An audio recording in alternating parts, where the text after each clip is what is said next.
Welcome to Pitch It Good. Hello. Paul, how cool was our live show at the Museum of Comedy? It was class. I had a blast. I did. It was great. It was great. It was warm.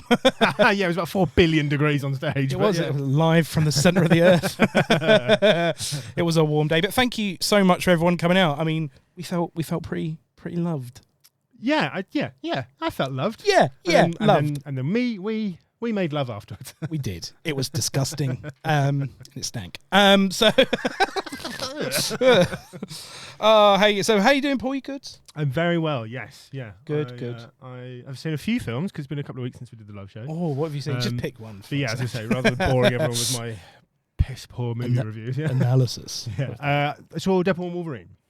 Oh, is it good? I loved it, but I am very biased in that, like a massive X-Men fan, so I was going to probably love it regardless. It's too long. I'll give it that. Oh, too long? Yeah. I think you can cut a good 20 minutes out of it. Thing is, I've seen a few clips of it, and I'm a bit put off because it looks like a bit of like a millennial fap. Do you know what I mean? Like, I don't know. I don't think it's quite like that. Like, oh my God, he sung the song sort of thing. I will say it feels like you need like a PhD level knowledge of all the old superhero films to really get all the jokes. So you enjoyed it then? So I had a great time, but my wife hadn't got a fucking clue. You seen anything? I did. I watched Bank of Dave. Oh, nice. That's enough, yeah. And I absolutely loved it. In my opinion, there isn't enough films with that much Def Leppard in it. Absolutely great band. I'd watch it just for the Def Leppard, and I loved it. The guy who plays the guy in Bank of Dave, the main actor, I can't bloody remember his name, which is ironic. I think he's really underrated.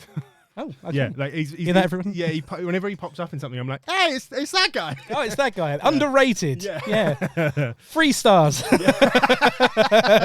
He's great in a lot of things. Yeah. Okay, good. Yeah. Well, I'm glad. Well, thank you very much for that insight. But what else have you been doing this week? Yeah, I've been pretty busy. I've been in Le Paris. Le Paris. Yeah, helping out with the old Olympics. Oh, the Olympics. Yeah, helping out with the mostly with the Australian team. Okay. It didn't all go well. No. Yeah. Which particular athlete were you training? It was the breakdance. It was the breakdance. It was the breakdancing. Well, yeah. Ray gun. Yeah, I did lie on my CV. Yeah. And it didn't go too well. No. They said they would pay me on performance. Okay. So I did only get. How much money have we made? I've completely forgotten. £74. I don't know. £74. 74 euros. Euros, yeah. Euros, Le Paris. Right, so 74 euros. And Paul, you're cash hot. Time rich. And what do you want to do with your £74? I'd like to make a movie. Of course you do, like we do every single week. And of course, we are just the money men. Barely can start a podcast. It's like Marge Simpson. Right, so but obviously, so we need help. We need help in more ways than one. But particularly to bring in to help us come up with a film, we've brought in a really, really funny comedian.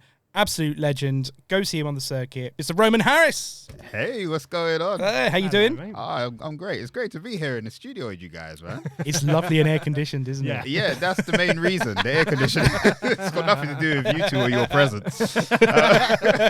No, it's a fridge. It's lovely. It's lovely. This is pretty cool. I just want to say off the top, when you started talking about Deadpool and Wolverine, I was over here with a clenched arsehole because I was like, no spoilers, please. Like, I'm going on Sunday, and I'm like, I don't want any spoilers. Yeah, so obviously, partly regional. I had to go see it like the day it came out because even like 2 days later, I've got people texting me being like, "Oh, have you seen it already? I'm sure you've seen it. Did you like the bit where?" Yeah. Thankfully, I have seen it. Yes, cheers. I just got you like this image of you running down the street in your little Spider-Man costume and your lunchbox to go. Again, my wife loved that too. I was about to say she was dressed as, but what Spider-Man doesn't have. She's a just like a sidekick. normal human woman. Taking a child to the cinema. Have you watched any films though, Roman? Films. I have watched a film, and I've also watched. I'm watching a series at the moment called The Bear. The Bear. Yeah, it's on Disney Plus, and it's about a guy who starts a restaurant. Oh yeah. I hate the show, but I keep watching it. It's tough watching. But it's a tough watch, right? Yeah. It's just a really annoying show, and all people do is argue in it. But let's put that to one side, because genuinely, I shouldn't give it any airtime. But I have watched a movie. I watched a movie called Challengers. Challengers? Yes. Ooh. It's with Zendaya.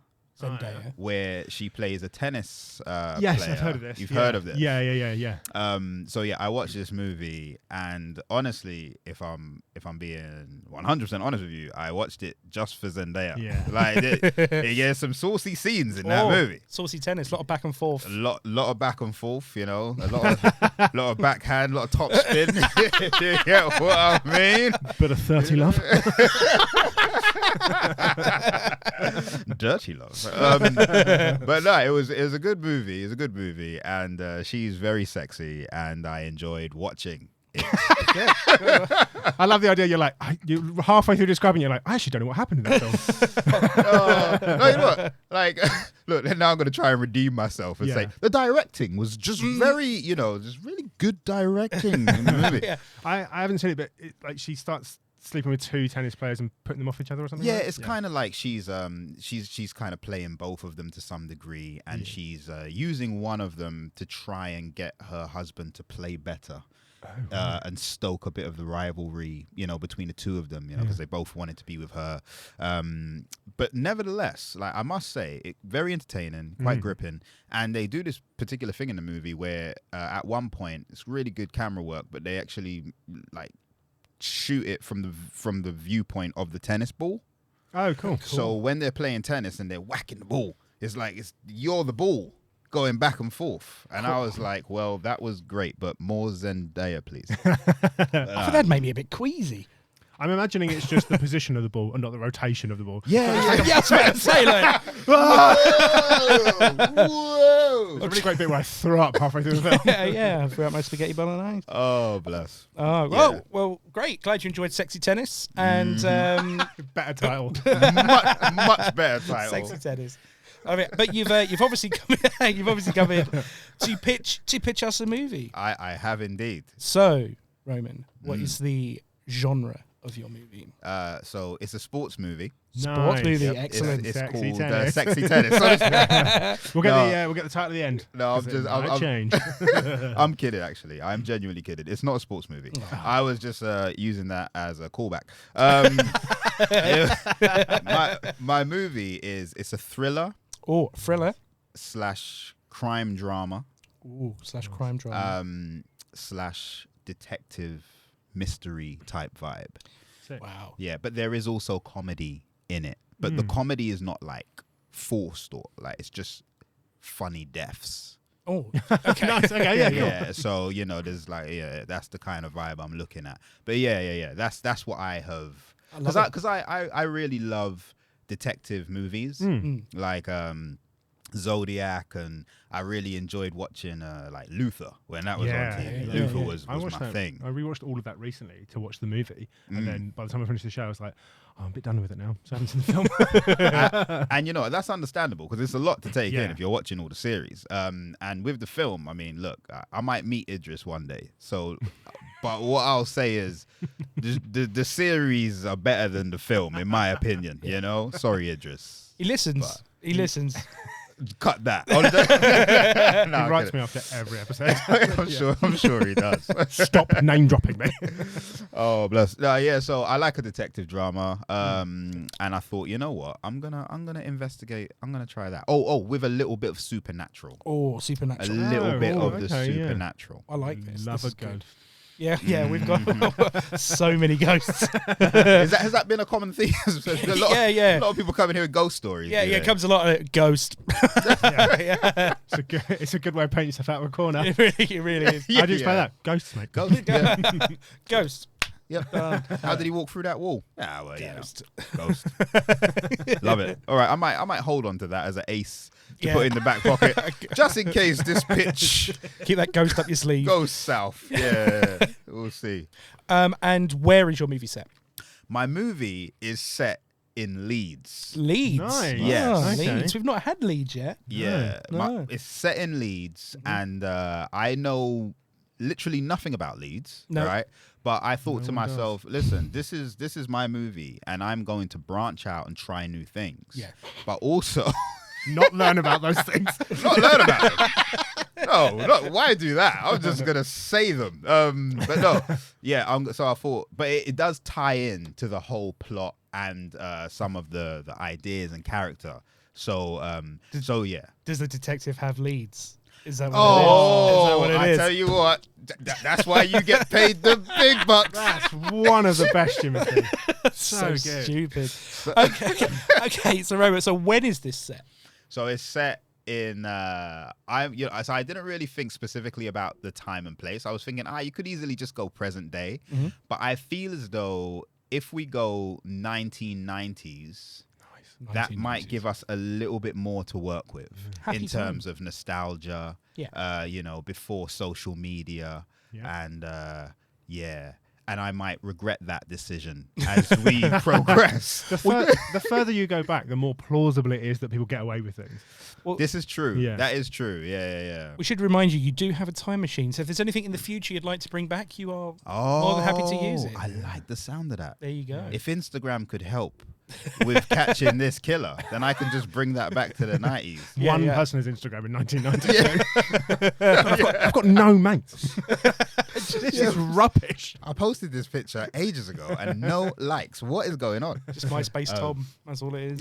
All right, sweet. So I got a time machine also. Okay, fantastic. Yeah, you can use it. You put actors in the time machine, bring out younger, older versions of them. All sorts. It's very versatile. I like it. It's all good, right, all right. That sounds good. In that case, that makes me feel a lot more relaxed.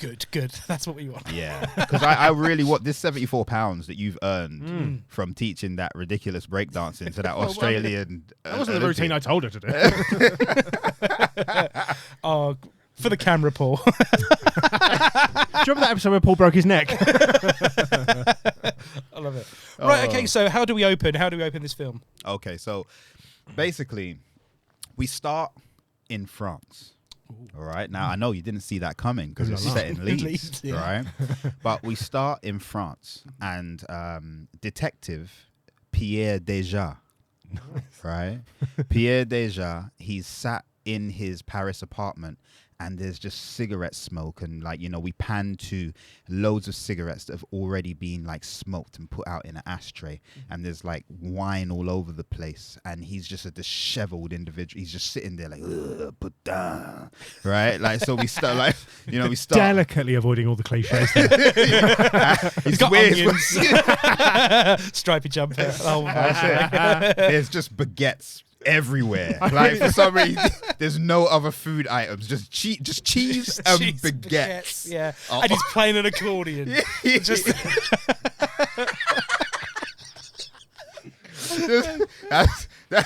yes. So it's Pierre Deja. Pierre Deja. Deja. Yeah, Deja. And Deja. Deja. I'm very specific on the spelling. I don't want you to don't mess this up over there. This is my vision. I've got Pierre Deja. Right. And who plays Pierre? Okay, now. This is who plays Pierre. I want Vincent Cassel to play Pierre, right? Because I think Vincent Cassel, he has one of those faces where you're like, yes, you're serious, but at the same time, I got a feeling you could do a little bit of comedy too. Because his face looks like a caricature. Yeah, it looks like it was molded and sculpted. As you can tell, I spent a lot of time thinking about Vincent Cassel. Vincent Cassel's sculpted face. Now, I've done this before where I've been very confident I know who the actor is and then completely throw myself off. Is Vincent Cassel the guy from Ocean's 12? Ooh. Who does the lasers? See, I don't know if he was in Ocean's 12. Okay. The movie I know him for is a movie called Eastern Promises.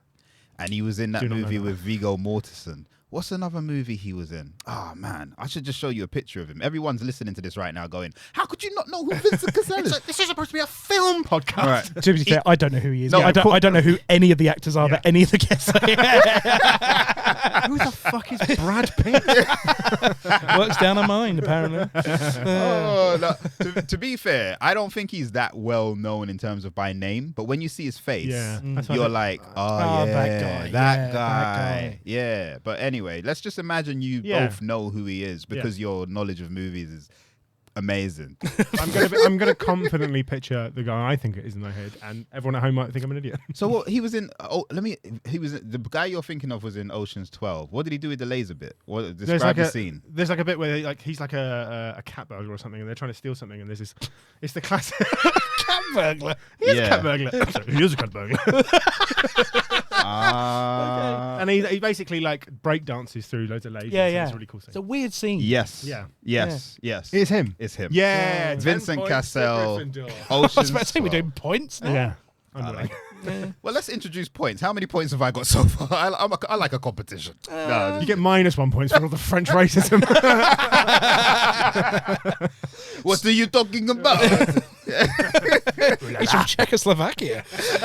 no. So we've got Pierre Dejar, who's played by Vincent Cassel, a chiseled, and he's Vincent Cassel, and he's been chain smoking, drinking, eating cheese, eating baguettes, the whole shebang. That's right. And he's been doing all the French stuff, and basically. Look, what there's something that gives you an inkling as to why he's so disheveled in this moment, right? And we basically see a letter from the French police. Oh, gendarme. Is that what they're called? I hope so. Jean Don is actually one of the other characters. Yeah, I've got him down here in my list of characters. Right? How did you know? How did you know, Jim? That's his superior officer.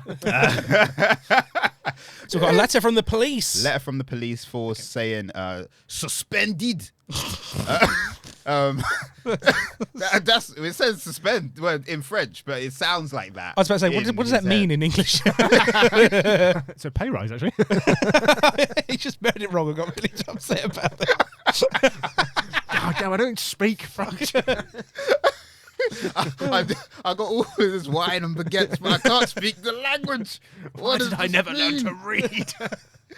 Suspended. It says at the top of the letter. Suspended. Right, and we don't know why just yet, but you know, and that he's disheveled. Policing and being a detective is his life, and he's been suspended. Oh no. So that's how we open. Okay. All right. But there's another co-character who is also a lead in this movie. All right. Yeah. And that character is based in Leeds. He's in Leeds. Right. Our second lead. Yeah, our second lead. Right. Yeah. Our second lead in Leeds, and they're gonna get some leads. So the title of this movie is very rapidly changing in my head to just Leeds. That's how we like it. So open on Samantha Brew. Samantha. I don't know who that is. Oh, is that the character? That's the character. Sorry. Yeah. that would explain why you have no idea who she is. For some reason, I thought you were going to say Samantha Mumba. Wow. How did she get cast in this movie? So Samantha Brew. Samantha Brew is the name of the character. Okay, so the name of the character who plays Samantha Brew? She's played by Zoe Kravitz. Nice. Zoe Kravitz. Yeah. Nice on many levels. Yeah. But yeah, so Zoe Kravitz plays Samantha Brew, all right?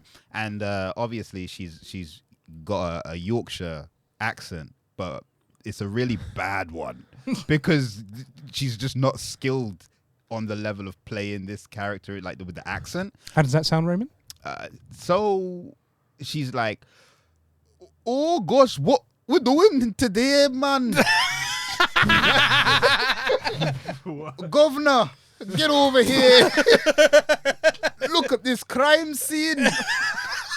She's got Scottish roots. Scottish roots.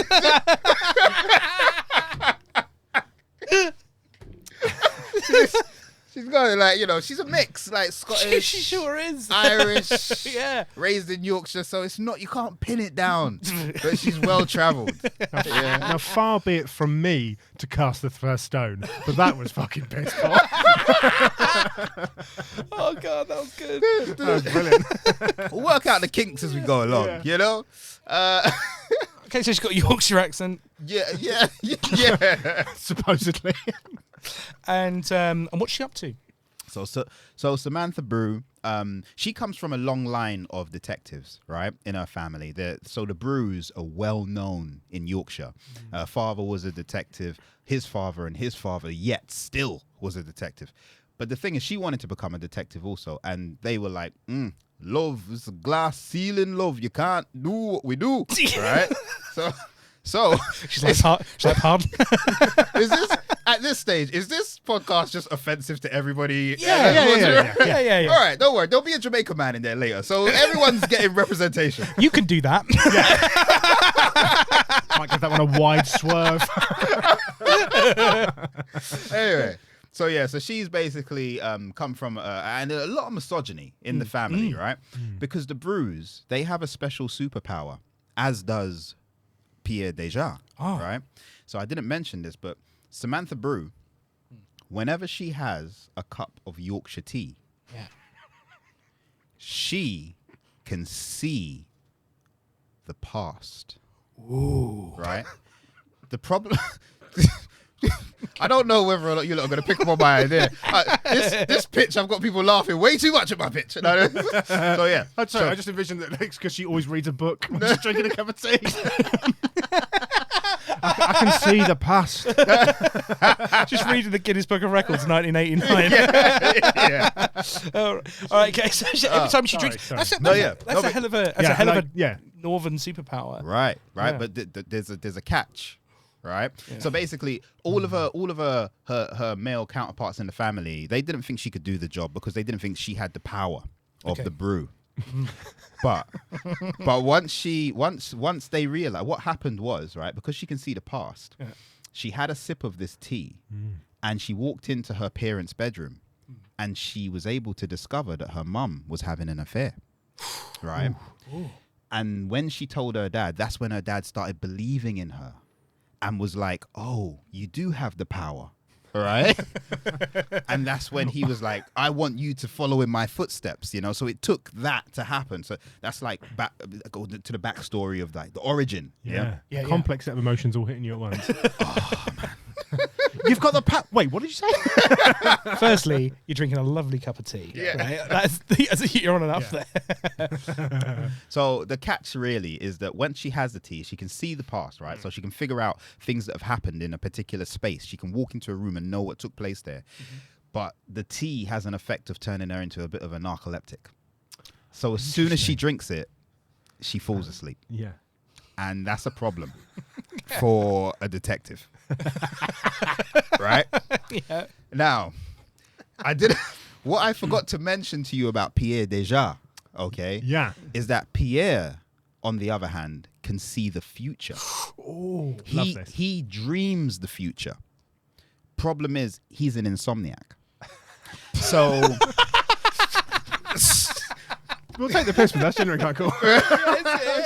It's cool. So they both could. This is the quandary that we find ourselves in with Pierre Deja and Samantha Brew. Yeah. You see? Yeah. Okay, so that's where we're at with our two main characters. Any questions? The most yin and yang leads. Yeah, I like it. Are they somehow? Is there like an origin story? Are they like magically linked somehow? Right, now this is the thing. I love this. You see, right now, everyone out there who's listening, I know you're wanting to know the same answer to the question. Now, thing is, right? Pierre's mother is British. Okay. And she used to love drinking Yorkshire tea. So when he gets suspended, he says to himself, look, I just need a break. And I'm going to go to the origin place of my mother. And I'm going to spend some time there and just smell that Yorkshire. Just sniff people. Sniff people. Yeah. I'm just going to go there. What do you smell like? But no, he said, can he look to, I assume he's alone in his apartment, just look straight down the barrel of the lens and be like, I need a brew. I like it, right? And as soon as he says that, we cut to Samantha. Yeah. Cool. Anyway, so he says, I'm going to go there and I'm just going to take a little break. He arrives in Yorkshire, and at this point in time, there's a string of murders taking place. All right. Ooh. It is bad. It's getting. It's Leeds. Yeah. It's Leeds. Dirty Leeds, right? Every day. but yeah, so I'm gonna deactivate my Instagram account after this. But so basically, so he gets to Leeds, and it just so turns out that there's a serial killer on the loose. Yeah, and this serial killer, it's really strange because all the people that he's killing, from the investigations, he's doing this. Or the person, should I say, is doing this, because we don't know who it is just yet. But the person is doing this through entertainment, because all of the people they always are found with a big smile on their face, like they're happy, like they're like like I've just been entertained. They got perforated. That's what I look like when I was doing it. Right.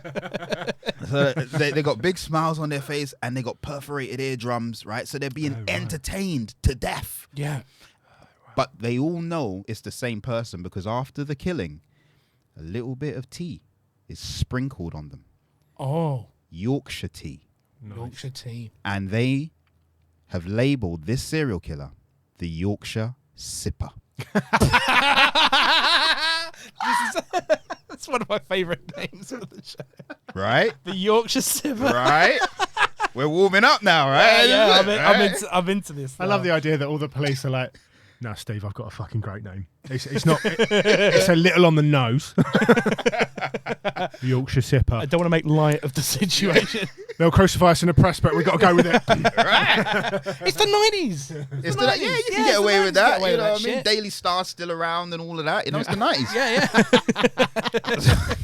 So, you know, it's all kicking off. You know? So the Yorkshire Sipper is our serial killer sprinkling tea leaves on the entertained dead. 100%. This is what's happening. Cool. Right? So this is what's happening, and it's all everyone's just running all around. Like people are worried now. People are like, oh no, what's going on? But the thing is, what's also really worrying is that the Yorkshire Sipper, he's not just out to kill people. He wants to take down the whole tea industry. Right? Wow. So at this stage of the situation in the UK, there are no Yorkshire tea bags left, right? Oh wow. Basically, he like that you can't find them on the shelves anywhere. Yeah. There's a few left in evidence that have been picked up along the way. They're in the evidence in the Yorkshire Police Constabulary, wherever. Yeah. Right? But you can't get any on the shelves, right? He wants to take down the Yorkshire Tea Company, right? So there's no Yorkshire tea left. So they're all like, well, we've only got these ones in evidence, and whatever batch the Yorkshire Sipper. Yorkshire Dipper. I know. That's a different one. That's a different villain. Teabagging means something totally different to the Yorkshire Dipper. You're already making the porno version of your own film. That's the selling point for this film. It's got its own porn in there. So the Yorkshire. So there's no. And why is it? Because they're not making any more Yorkshire tea, or people have panic bought it. No, so basically they've just said, look, until we catch the killer, we can't produce any more tea. Oh wow. Because this is bad for our brand. You know, like if every time someone dies, they're associated with Yorkshire tea, Yeah. we're not going to sell any moving forward. So they were like, look, we're just going to put a ban on shipping anymore. So everyone's bought up whatever's left, and all that's left really is whatever this guy has, or this girl, or whoever this killer is, and what's in evidence. What's in evidence? That's it. Okay, so the Yorkshire Sipper is on the loose. On the loose. He's afoot. He's afoot. Things are heating up. Things are heating up, and we have a visiting detective, Pierre Deja. He's going to be fucking furious. I've flown all the way from Gay Paris. Can't even get a goddamn cuppa for a cup of tea. This is right. Yeah. So you can see how this is all pulling together. He's come over now for a little break. He wants to sip some of that brew, right? In more ways than one, right? But he wants a brew, right? And he gets here and he's like, I can't even get a brew, right? Then he realizes there's a serial killer on the loose, right? Who for some reason is called the Yorkshire Sipper and is using the brew on his victims. And he's like, I can help. Who's he saying that to? He talks to himself a lot. Just in the street. It's just kind of people, I can help. And they're like, He's all right, hoping lad. to, Leave he's me like, alone. the only way I'm going to get some goddamn tea is if I find one of those bodies. Scrape it off of their face. Just rebrew it. I shall put this into evidence. That's really worrying. That's really worrying how your mind went to immediately. Yeah, like, immediately to I've got to find the bodies as opposed to solving the crime. yeah, I think he's a menace. Oh yeah. Pierre's got a little bit of the renegade in him. Yeah, you know? yeah, of course, yeah. Think like it. Rene. He's suspended. Renegade. I like it. His partner. So he's here. The Yorkshire Sipper is on the loose. Right. Pierre Deja is here to try and solve it, and Samantha Brew is also trying to I remember.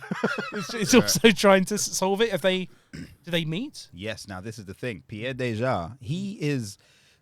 Excuse me. This is. Oh, I've got to clear my throat because even I'm getting excited. I've got a little frog in my throat.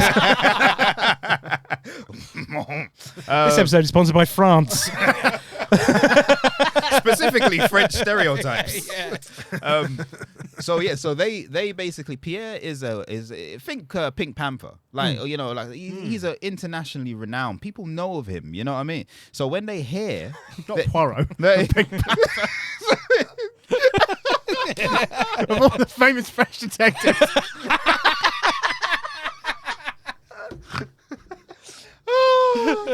Yeah, the mind goes where it goes, okay? It sure does. To Yorkshire, apparently.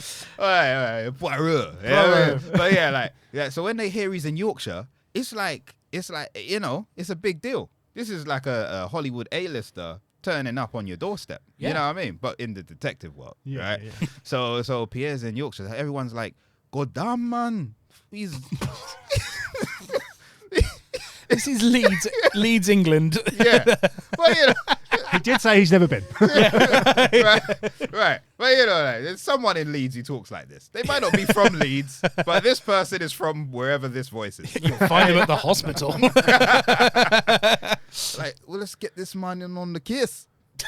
So, all right, they draft him in. Yeah. And he's like, I'm suspended. I'm just here for the tea. And they're like, well, there is none. If you don't help us, you're not going to sip that brew. Sweet brew. And that's when Samantha walks in. The sweet brew. Speaking of brews. Right. She walks in and he sees her. And there's a moment. You know those moments in a movie where it's like, okay, he's seen something he likes here. Right? And she sees him. Yeah. And she's repulsed. Oh, classic. Oh. Yeah, classic. You got to kiss the frog to turn into a prince type vibe. Yeah. But nevertheless. The frog. Yeah. Being French. Right. Yeah, obviously. Yeah. You see all the connections. Yeah. France. Ooh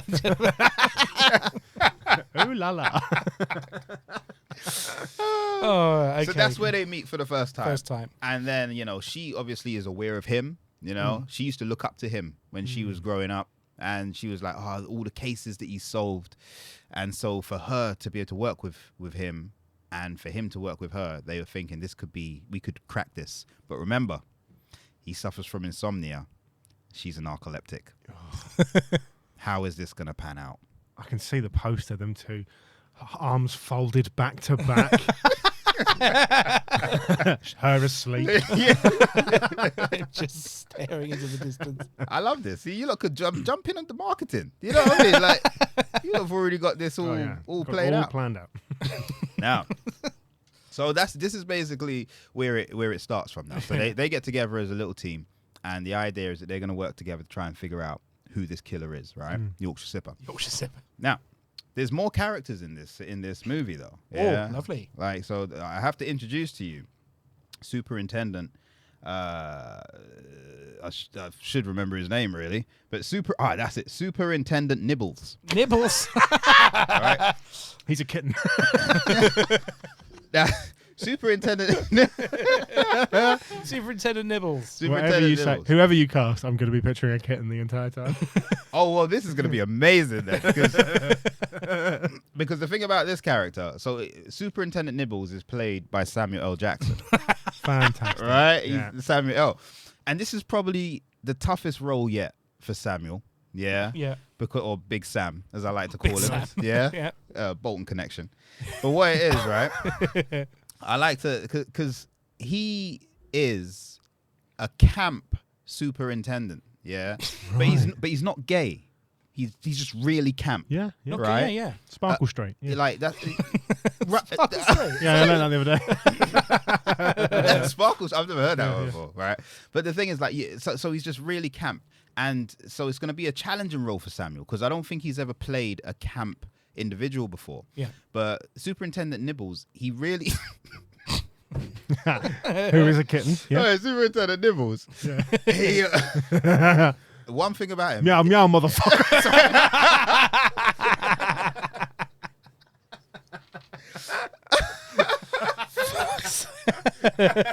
Meow, meow. That's got to be the strapline for the movie. When you said that, it left you like an exorcism. Oh, you just sort of flew back in I your was chair. holding onto it like a tick. Oh, I'm so glad you let it out. I mean, what would this podcast be if there was no meow, meow, motherfucker? Tagline of this podcast. That's all we've got. Okay, so we've got Samuel Jackson, who plays a camp superintendent Nibbles. Right. And this is a role of a lifetime for Samuel Jackson. It's the role of a lifetime. And the thing is, the reason that he has to really stretch himself for this one, right? Because the character loves musical theatre, right? And the thing is, every time he speaks or gives a brief to his detectives, he always does it in song. So he'll walk in and it'll be like, "There's been a murder." Right? Yes. Someone's dead. Someone's dead. Oh my God, someone's dead. Right? So you're getting the flavor now. Yeah. So you can see why this could be a stretch for Samuel, because he's so used to playing like these hardened, you know. Yeah. Not here. Yeah, No. it's tough to imagine. Yeah, I've got it. It's there, but it's the brain doesn't like it. Yorkshire show tunes in a police station. I like it. I think the thing is, I can see it, and I like it. Okay, right. So Superintendent Nibbles comes in and announces.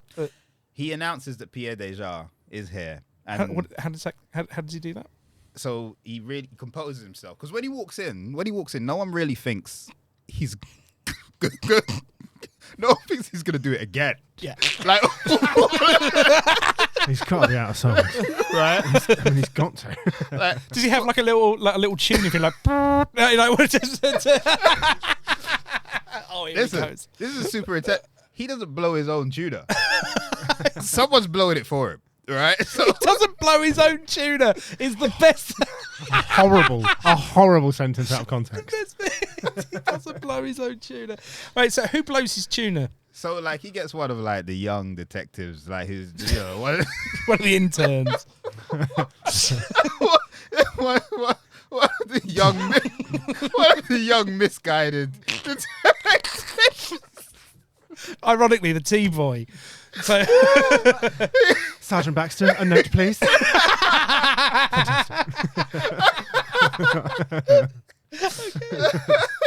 Okay, yeah. I told you there was comedy in this. and I loved it. It gave it just the right borderline time. offensive comedy relief.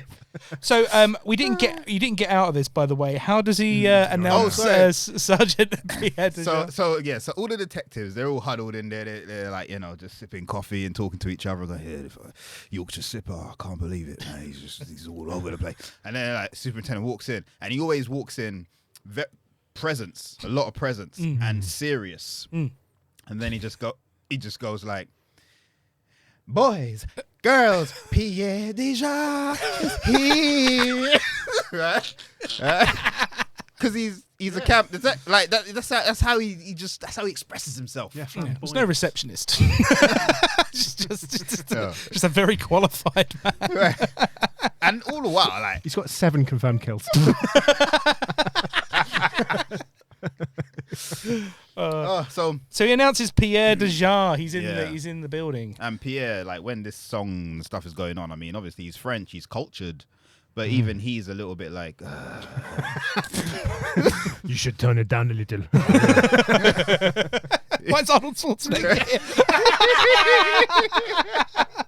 That was actually better than my Arnold Schwarzenegger impression. If you I think it's fair to say that this is just a lot of questionable accents, but we get the gist of where we're going here. At this point, this is one of the points in these films where I sit there and I imagine myself with a popcorn watching this, going, "What the fuck is going on?" But you can't turn it off.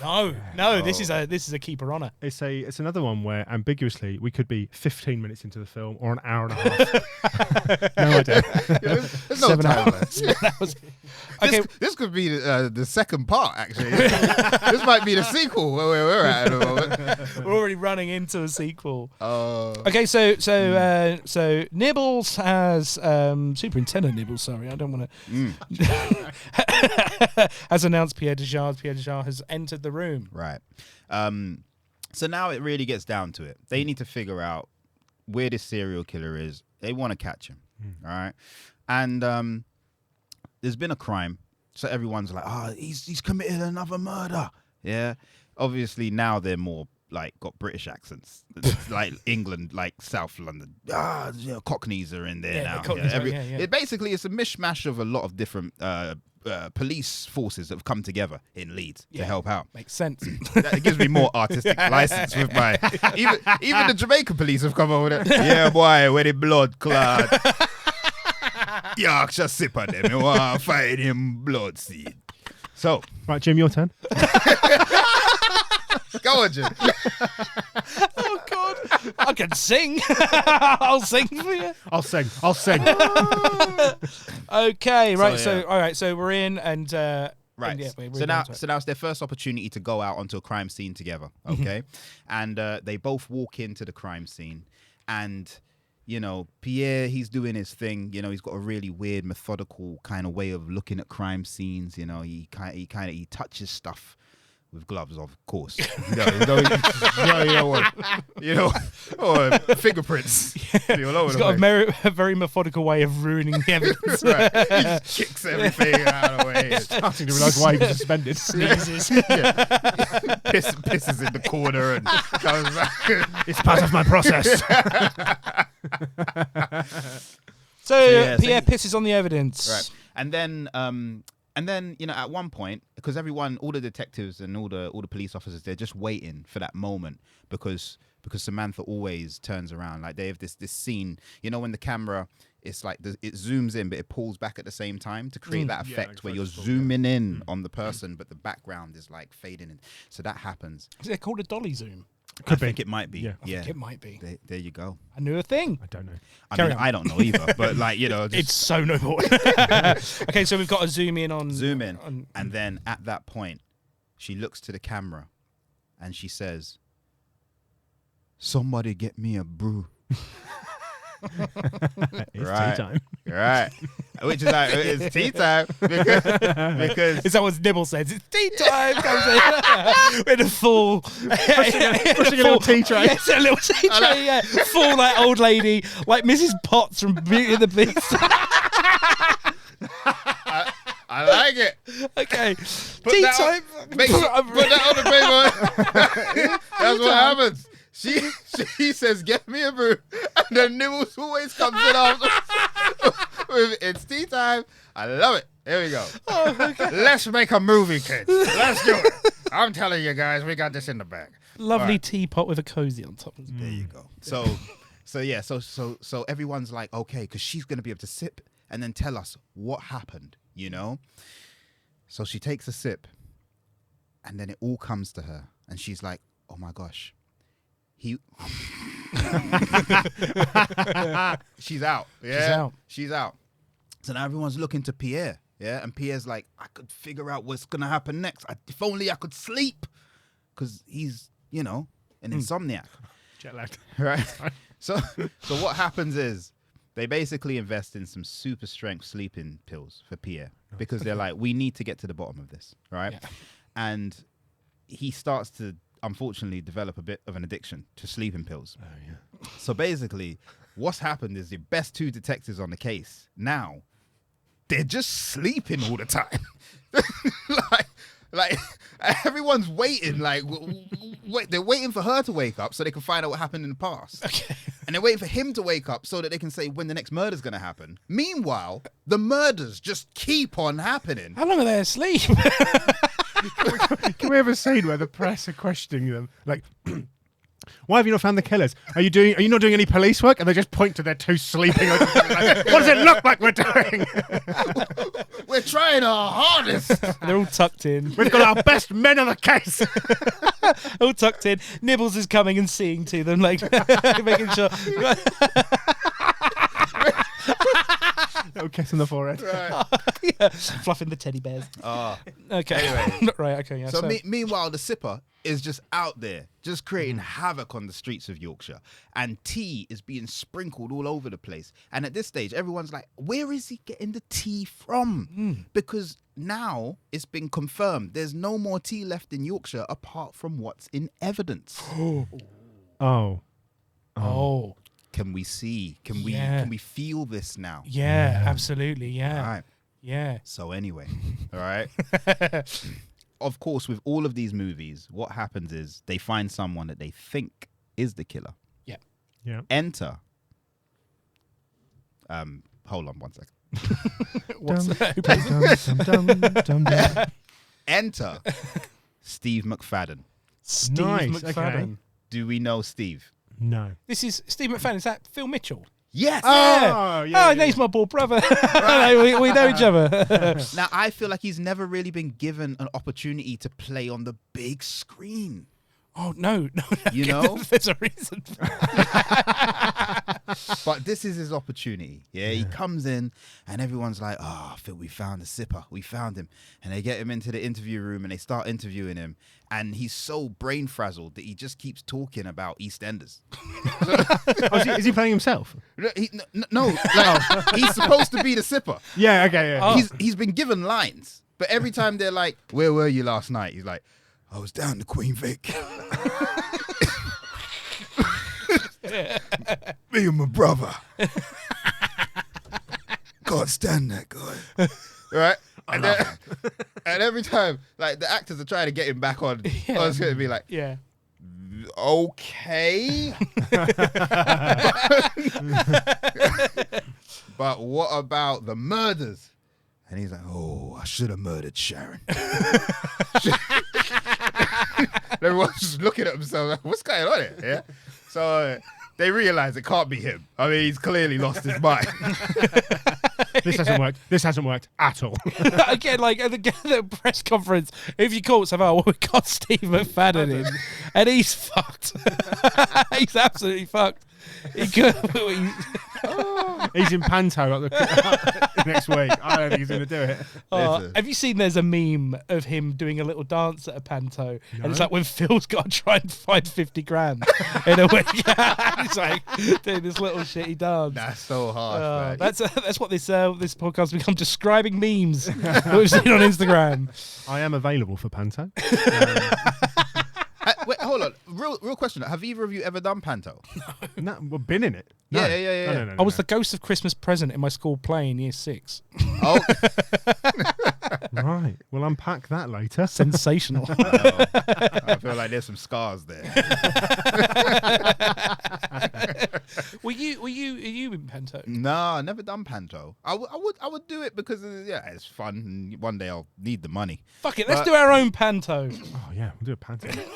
Christmas special. Pitch it Panto. You know what? There you go. I'm just giving you lot ideas now. Look, it's no longer about me anymore. It's like, let me just give you lot podcast ideas. The only improvised Panto, which is everyone loves to see live improv comedy. Yeah. I mean, they really don't. So We are going to Edinburgh. Get your tickets now. So yeah, anyway, so like like you said, like so they bring in Steve McFadden and like they're like, nah, it wasn't him. Dead end.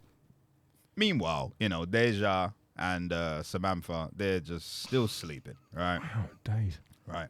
But we're coming to the climax of the movie now. Lovely. All right, we're getting there. And hopefully we're still good for time because this is going to knock your socks off. Oh, I'm so excited. So anyway, finally, they wake up. Okay, they wake up. And as they wake up, there's a moment where like they simultaneously like wake up at the same time and they look in each other's eyes. And that denotes that there's going to be a love interest at some point between the two of them. But right now, it's still about the Sipper. Mm-hmm. We need to find the Sipper. All right. So now they're like, well, what did you dream? And Pierre's like, well, what do you dream? All right. Yeah. Now remember, she's dreamt the past and he's dreamt the future. Oh, nice. So she's detailing everything that she's seen from that room, right? Giving information about where the Sipper might strike next. But he's seen the future. Mm. And Pierre, they zoom in, a single teardrop from his eye. Because he knows who the next murder is going to be. Don't you dare. That's right. Steve McFadden. Yeah, the bit part mad character. Loved. He's loved. Found dead doing his little dance. I am entertained. Who's our victim? He looks in the camera and he says, "No. No. It can't be. Impossible. Impossible." Suspended.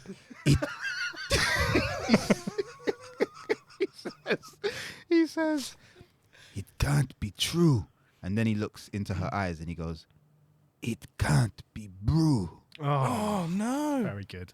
It's Very gonna. good. Yeah. He knows she's up next. Yeah. Right? She's up next. So they have to catch this killer before it happens to her. All right.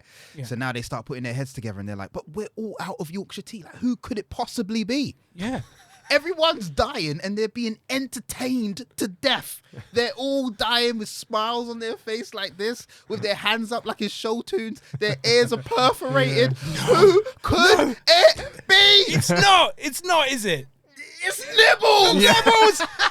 Nibbles, you bastard! I haven't trusted that cat since the start. It's Nibbles! Oh my! Hello! How could you not see me? I can't believe you off as a doofy-ness. Does he take off his little like penny from Tea Time? He's like, "Yeah, it was me the whole fucking time." Oh man! Takes his mask off. It's Russell Crowe. They just keep taking masks off. Like, well, you know, C'est Nible. Oh, Okay, bless. so it's Nibbles. Nibbles is the murderer. So they realize Nibbles is the murderer, but now you got to catch him. Right. Okay. This is the thing, you know, because Nibbles. Nibbles. You're doing fine, mate. This is cast iron plot. Because Nibbles has a superpower of his own. Oh, really? Yep. He's a ghost. No, sorry. sorry. Well, I kind of have backed myself into a corner, so maybe this is the time to pull that ace. Time for the ace of the sleeve. Out of the back pocket. Nibbles wasn't alive all along. No, so they have to catch Nibbles, and this is where you make up a plot on the fly. My favourite part of every episode. Right. Nibbles has a superpower of his own. What's his? They don't call him Nibbles for nothing. Right? I did wonder. What does he nibble? Right. So whenever Nibbles, You can do this, I believe. whenever Nibbles dips his biscuit in tea, it has to be a rich tea, and he has to catch it just at the right time before it breaks off and goes into the bottom of the cup. These are the worst X-Men I've ever heard. It's the Z-Men. It's the tea man. The T-Men. There we go. Yeah. Yeah. Terrific. So, okay, like- so Right. Whenever he catches it at the right time, he can sense when there's danger and when there's people onto him. Right? But it's frustrating because his timing is so off. So he'll be like, so he's constantly just holding biscuits and tea. he's got boxes and boxes of rich tea. Just constantly. Oh, And he's like, damn. And then he'll hold another one and nearly get it. Then as soon as he falls down, honestly, he goes through boxes all day trying to. Just to remind everyone, this is Samuel L. Jackson, who camply cannot dunk a rich tea for the right amount of time. Remember what I said? Toughest role ever. Yeah. Right? You know, Pulp Fiction, Yeah. all of those. This is nothing compared to what he's going to have to embody right now in this movie. I'm telling you. okay. Right. So at this particular point, does he happen to be dipping his rich tea Yes, biscuits? he's dipping the rich tea, and he gets it. And there's tension, there's a build up of tension because we've seen him drop so many of the soggy biscuits. And I don't. That might mean something very different for you rugby fellas over there.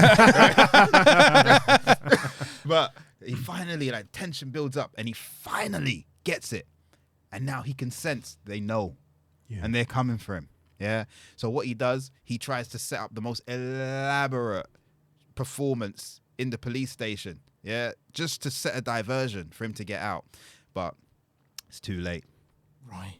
Because Deja and Brew have been able to put their minds together, and they get him. And they get him. Yeah. They get him. They get him. He he's trying to throw all these shapes, and he's doing twists and twirls, right? Because everyone's trying to grab him, but he's like professional dance for musical theatre. So he's like light on his feet, and he's twisting and turning, and he's doing all of these high pitched notes and perforating eardrums everywhere, right? But high kicks. People are losing. People's chins are getting broken and necks are being displaced. And everyone's like, Nibbles. I'll get you, Nibbles, if it's the last thing I do.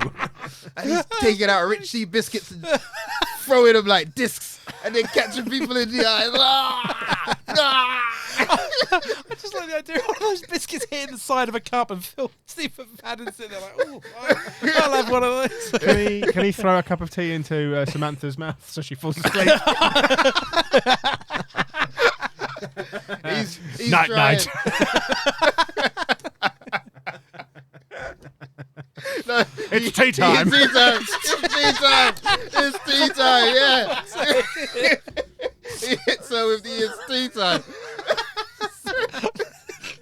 This is just absolute chaos. I want to be so sad that I'm looking through the window. What the fuck is going on in there? I think Sergeant Nibbles just threw a tea into Samantha's face. Yeah, you got to have that scene, that little cutaway scene where there's a big glass window and craziness is taking place behind it, but then there's just someone who's sitting there with their back to everything, and there's a shot of like all of these things happening. They're just oblivious to it. Like we'll get that shot in there. Yeah, we'll make sure. And they're listening to like 90s tunes on some headphones. Yeah. Some Spice Girls. I like the idea that's playing whilst that's happening, but a show tune version. Oh, yes. Okay, so how does the fight? How do they get him? So basically, they finally they tackle him to the ground, and he tries to hit a high note because that's how he's been killing everyone with this high pitched note from one of his favorite songs, which is Witches? Don't think I've seen that one. Yeah, great song. Which it's a ABBA. Nice. It's a Dancing Queen. And he usually gets them with you can dance. Samuel L. Jackson, everyone. Just again. Yeah. Okay. But as soon as he goes to go, "Yee," and It's like having the time of your death.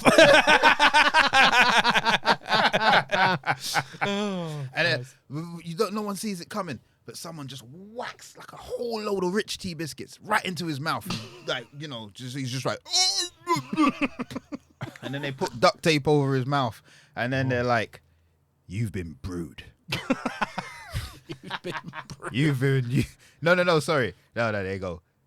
And then like Pierre says, "No, you've been deja brewed." Deja brew. Right. I want to point out right at the beginning here, I wrote deja brew. Yeah, as soon as you said deja, it's going to be deja brew, isn't it? Yeah. I'm that transparent. Actually, when you originally introduced deja, I thought it was going to be deja vu, Yeah. V-O-U-S. Oh. You see, I had a few different ideas. I was like, go deja brew, deja who, deja true, and then I was like, actually, I want this tea to play a big role in this movie. And if you come away from this movie not liking tea, something's wrong with you. Sponsored by Yorkshire Tea. Ironically, PG Tips. Yeah, sponsored by Yorkshire. Get it down, yeah. What is the film called? No, actually, firstly, I want to see. Sorry, you go. I want to see. Obviously, commendations need to be given out. Oh yeah, definitely. He's not suspended anymore. No, I mean this news has got back to France. This news has got back to France, and the equivalent superintendent in France, who for some reason also loves musical theatre, right? René Gade, yeah. That's right. Yeah. Superintendent René Gade. Yeah. He's like, oh, I know I should have never suspended that Deja. He is the best. Has he had a stroke? He's just had a heavy night. Yeah. He was doing a lot of dancing, a lot of singing last night. He had a tough Down at one. Moulin Rouge. Yeah. Feeling a bit tender after that Moulin Rouge date. So they fly him back, but they fly him back to France, right? And there he goes. He private plane, pulls up on the runway. Everyone's there, guard of honor and everything. And then 1 foot out of the plane. Is it Deja? No. It's a high heel stiletto. Oh. It's Samantha Brew. Samantha Brew. Yeah, sorry, I thought. Who do you think it was? Nibbles. Nibbles has escaped. It's Nibbles. He's back and better than ever. So this is the love story. They're together now. They're together. Right? They're together, and now they turn up and they get their commendations, but the relationship is doomed to fail because one can sleep and one can't. right. And whenever they do sleep, one sees the past, one sees the future. So Deja, he sees the future. Whenever he gets a wink, he knows she's gonna cheat on him.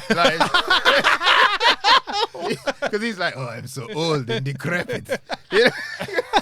Why is she with me? I am a terrible person.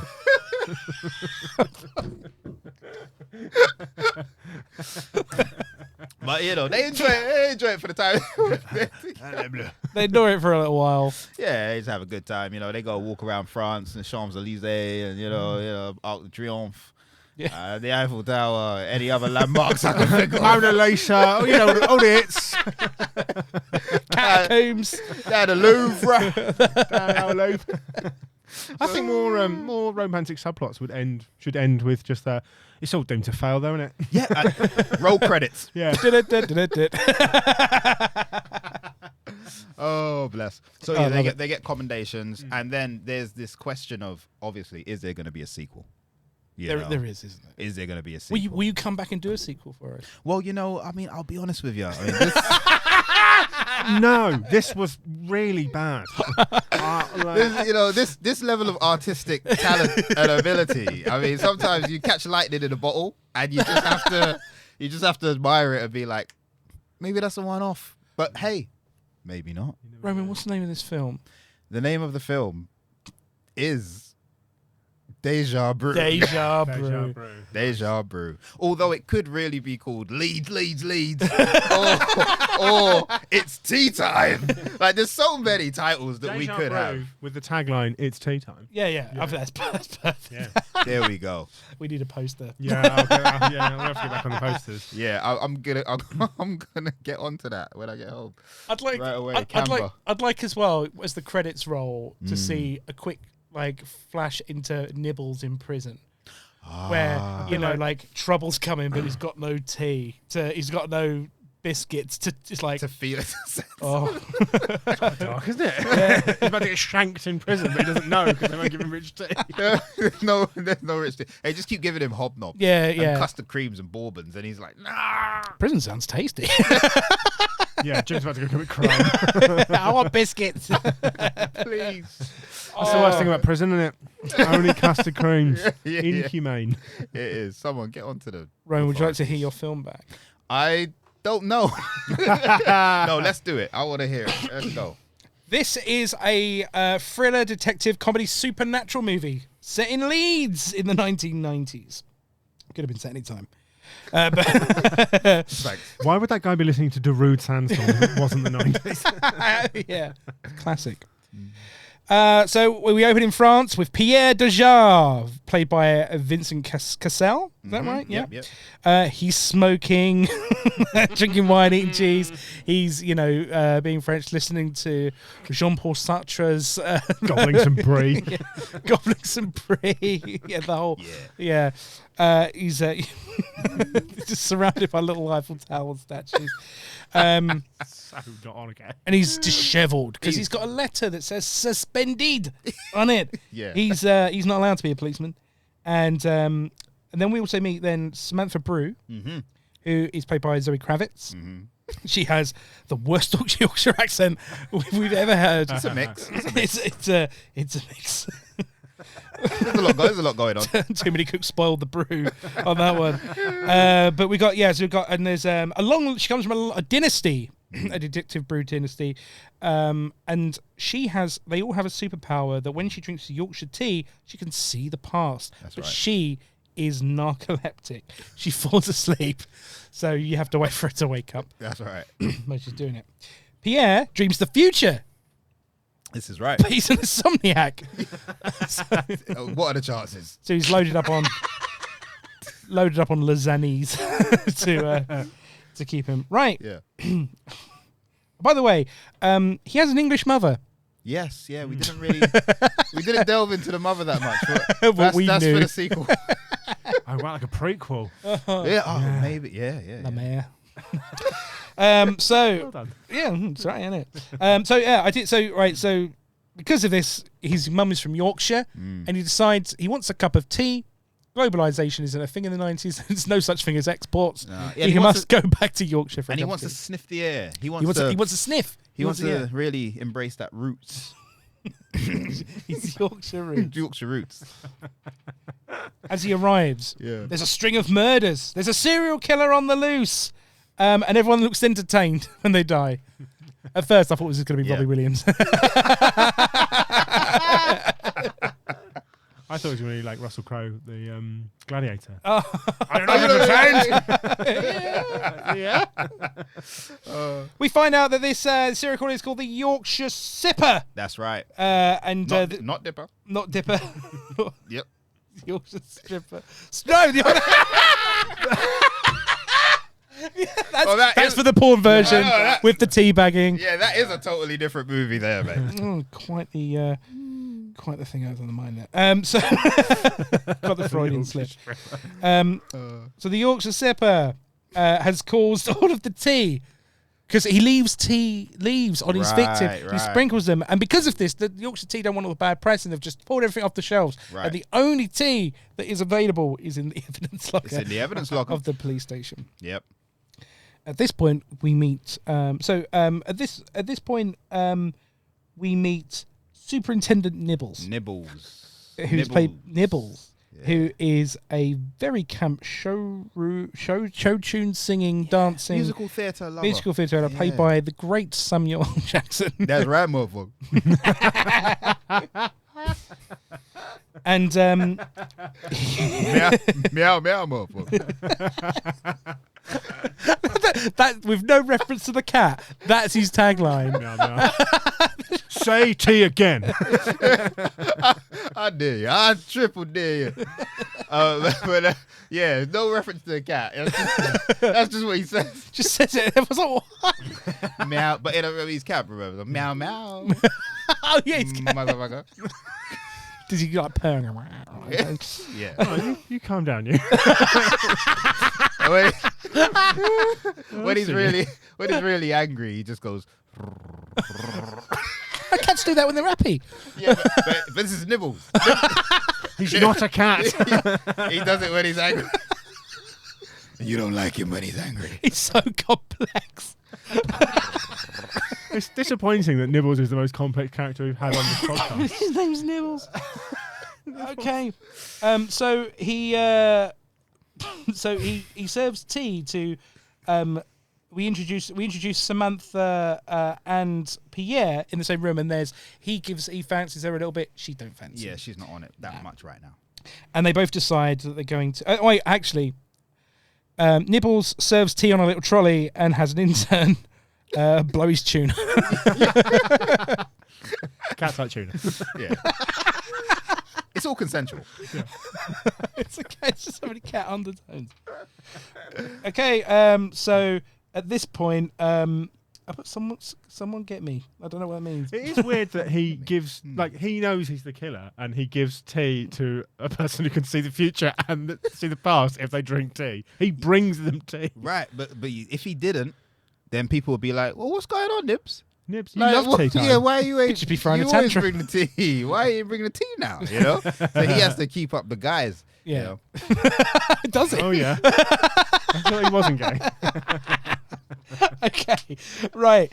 So at this point, then we bring in our first suspect, Steve McFadden, who's completely confused about where he is. Just keeps talking about EastEnders. Yeah, he's been on the show so long, he can't play any other role. He's tried to give him a chance in this blockbuster, but he wasn't having it.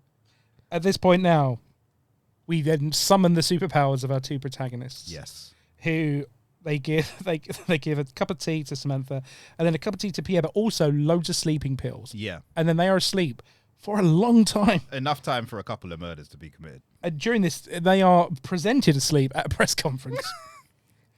And That wasn't part of my direction, but you're producers, so I allow you to have a bit of license. Yeah, that's me adding it the in. producers. You know how that producers ruin everything. Yeah, that's what I'm here for. Now, they both wake up. Right. They both wake up and they both realize who the killer is between them, because the next victim is going to be Samantha. Brew. We won't go into the mechanics of time travel where he's seen into the future and it's happened, and whether current events can change that. Yep. Because the killer is Nibbles. That's right. The killer is Nibbles, who is sensing trouble afoot. Nipples?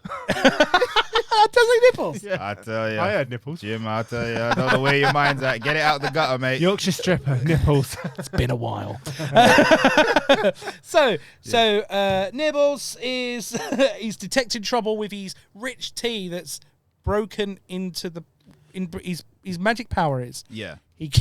He has to nibble on the rich tea before it breaks. Before it But breaks. it has to be dipped into tea. Has to be first. dipped into the tea. And they realise his trouble's coming. Yeah, he catches it just in time. I've written soggy biscuit.